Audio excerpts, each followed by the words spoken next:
Now, I gotta admit, Superman is a book I haven't read in a long time. Superman is definitely one of those characters that I kind of take for granted, where I just expect him to always gotta be there, and I will return to him whenever. And I've been thinking about the character more and more recently, and with the new Krypton story ending and JMS's arcs beginning now with his issue 700, I thought, well, why don't I jump in and see what's going on? And I bought issue 700, which I liked a lot, and here's issue 701, written by J. Michael Sinzinski, and who's doing the art here? Burrows? Eddie Burrows. And it is part 1 of Grounded. And Superman is feeling rather, I don't know, a little demoralized after the whole new Krypton thing. And this story is essentially him just getting in touch back with reality. With there's lots of multiple realities in his world. Let's just face it. But he wants to kind of get back in touch with humanity, and not. I think what people are like harping on is like, oh, he's been here forever. Isn't he in touch with humanity already? No, this is getting reacquainted after being away in Fantasyland for so long, and also even before then, you know, he's been doing a lot of like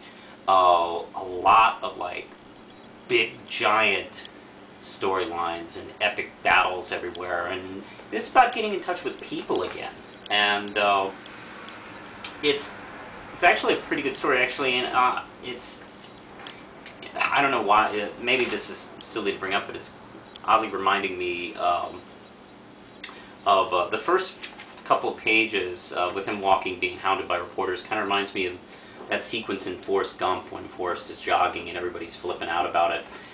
This time, this is like Superman, the guy who saved the world like every week for the last few years, and people just won't let him alone. And I enjoy the little things he's doing here. There's something about the character that's been lost over the years. I guess maybe in an effort to make him cool, the fights have been getting bigger and bigger, and action is getting bigger and bigger, and there's an element of Superman that's kind of been lost, I think, and I think I like where Sinzinski is trying to, you know, bring that element back. Now, I don't want this all the time. I don't want him like walking around and helping people like change their tires and shit like that. That would get dull as well. But you know what? I think there needs to be that kind of element in Superman that, I don't know, I think it needs to be reestablished, and I think that's what he's doing here. There's some very funny moments in this, and a moment that actually made me choke up near the end. I thought it was very good. I'm going to give it 5 Ram Chips. And off to Birds of Prey, Gail Simone and Ed Baines, and this is issue 3 of the new series. Action's still afoot here. The girls have Penguin, and he's kind of drugged out a little bit and fantasizing about fucking all of them, which is funny and gross at the same time. Meanwhile, we're getting closer to who actually are the blackmailers involved with this. Barbara discovers them, and I don't say who they are, but they were supposed to be dead. Oh no, they were supposed to be dead. You can't come back from the dead in comic books. Let's see, then we have another fight with the White Canary, which, let's see, I believe Canary thought she was Sin, but she's still not sure, and hopefully this means we're going to find out in the next issue. Very good, action's going all over the place. While there's not too much resolved, it's keeping me reading, keeping me exciting, and it's also very well done. Gail Simone at always really excellent work. I'm going to give this, I don't know, a strong 4 Ram Chips. Also, in Zatanna, this is Lindsay's copy. I wasn't able to get mine, so I just read hers. Anyway, it's Paul Dini and Stefan Roche, and she's being haunted by this, let's see, I forgot what this guy's name is. What's his name? Brother Knight. Yeah, that's right. Brother Knight. Let's see, her final battle with Brother Knight. Well, her first final battle with Brother Knight. I'm sure he'll be reappearing. She handles his minions pretty well, and he pulls out his trump card. He's been holding on to the soul of her father for a few years now, since he was last supposed to be gone forever. And let's see, great little battle here, really well done. I'm enjoying this series quite a bit. If you're looking for something new, this is the first time Zatanna's had a series. Let's support her. 5 Ram chips. And I don't have any Marvel books this week, but I have IDW's first issue of True Blood. Now, for those who've been watching my videos for a while, like my round robins with Channel 23, you realize that I'm quite the True Blood fan, so I was pretty excited about this. The first story arc has been credited to been devised by Alan Ball, where other writers would take on. But what I didn't realize until I opened up the cover is Alan Ball co-plotted with Kate Burnau and Elizabeth Finch, and Mariah Huner and David Tishman wrote the script. So 5 people wrote this, and it feels like one person wrote it in 10 minutes. The problem is, I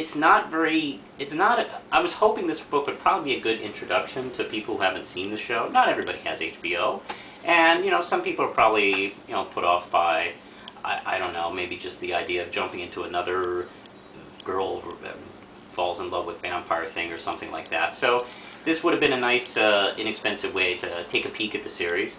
But to be honest, this isn't a very good introduction, actually. You get the basic character. Here's what the first issue is. All the main characters are hanging out at Merlotte's on a rainy night. And let's see, this scary tentacle dude shows up and starts ripping people in half. And that's kind of that. There's actually not that much. It's, let's see. And here's the thing. He's ripping people in half, and everyone's just kind of standing around looking concerned, not acting like people normally do when demons show up and start ripping people in half in their place of business. And there's not too much established in this issue. I mean, enough of people saying, "Oh, you're this person and you're this person," and the let's see, the cliffhanger isn't that great, actually. It just kind of keeps going. There's nothing real. There's no good point of jump off here, and also the art is actually well done, but there's a problem. And this goes back to my problem with a lot of comic books based on current series, like the original Buffy comics and the X-Files lines, where the concern is to make sure the characters look exactly like the actors. Like, oh, God forbid, we take any artistic license, and we see a lot of shots where it looks like the artist took stills and publicity shots and just drew them into the scenes. So yeah, I actually found this fairly disappointing. Actually, J. Scott Campbell did the cover. You know what? I think he's very good at making. I've seen him do things like this before for other established creations, and I think he's very good at making the characters look like the actors, but still have an artistic sensibility about it, and still make it kind of zippy and fun. I think it would have been cool if they'd hired him to do the first story arc. Yeah, I did find it disappointing, but you know what? I am going to continue to at least buy the first story arc. I might be being hard on the first issue, and the rest of the story arc kind of explains everything and gets really going. So I'm going to give it a chance for the first plot line, and then after that maybe I'll drop it. I don't know, but not a great start. I'm going to put this at 2 Ram chips. If you're looking to get into True Blood, watch the show. Or if this is a great story arc, buy the trade paperback. But anyway, push the button, Lindsay.